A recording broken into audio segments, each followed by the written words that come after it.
김건희가 나토 순방 당시 착용했던 장신구들이 논란입니다. 국회 운영위원회 전체회의에서 김건희의 재산신고 내역 중 고가의 보석 장신구들이 누락됐다는 의혹을 제기했는데요. 그 장신구들의 가격이 목걸이 6천만 원, 팔찌 1,500만 원, 브로치 2,600만 원에 달하는 모두 고가의 장신구들입니다. 공직자 윤리법에 따르면 재산신고 대상자들은 품목당 500만 원 이상의 보석류는 신고해야 합니다. 대통령실 윤재순 총무비서관이 재산신고 누락이 아닌 나토 순방 당시 현지에서 빌린 것이라고 했다며 보도되었었는데요. 알고 보니 브로치는 나토 순방 가는 서울공항에서부터 착용하고 팔찌도 윤석열의 취임식에서 착용하고 있었던 것으로 밝혀지자 대통령실에서는 현지에서 빌렸다고 말한 적 없다. 지인에게 3점 중 2점은 빌린 것이고 한 점은 소상공인에게 구입하여 신고 대상이 아니라는데 모두 500만 원이 넘는 고가의 장신구들인데 어떤 소상공인에게 저 가격에 구입할 수 있는 거죠? 그리고 최순실도 말 삼성한테 빌렸다고 했었는데 빌렸다는 것도 문제입니다. 지인에게 빌렸다는 장신구도 구체적인 입증 자료와 함께 정확하게 해명하지 않으면 큰 문제가 될 것 같습니다. 거짓말로 국민을 기만하고 우롱하는 행위 그만하세요. 진실은 언젠가 드러납니다.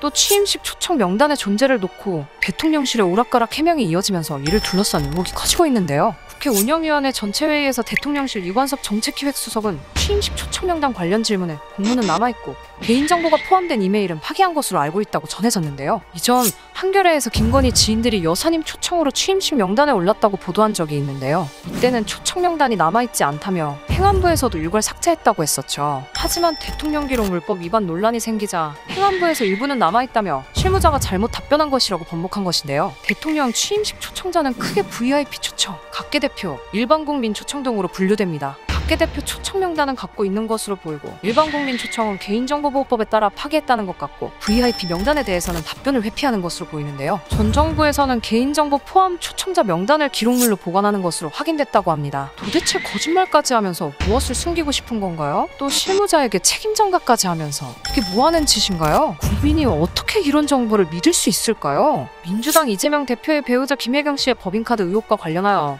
당시 김 씨를 수행했던 전 경기도청 공무원 배모 씨의 구속영장이 기각되었다고 합니다. 법원은 증거들을 종합해볼 때 구속 필요성이 충분히 소명되지 않았다고 설명했는데요. 판사는 현재까지 수집된 증거자료들을 볼 때 피의자의 방어권을 보장할 필요가 있다며 현 단계에서 구속의 필요성과 상당성이 충분히 소명됐다고 보기 어렵다고 지적했습니다. 사실상 수사가 미흡하다는 것입니다. 사건을 맡은 경찰은 경기도청뿐 아니라 카드가 사용된 식당과 카페 129곳을 압수수색하며 수사를 진행해왔었는데요. 참, 이렇게 압수수색했는데도 구속영장이 기각되는 걸 보면 도대체 뭐 한 건가요?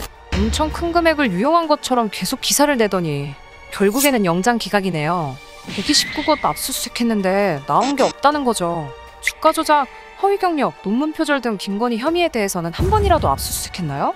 이게 무슨 공정입니까? 정말 어이가 없습니다.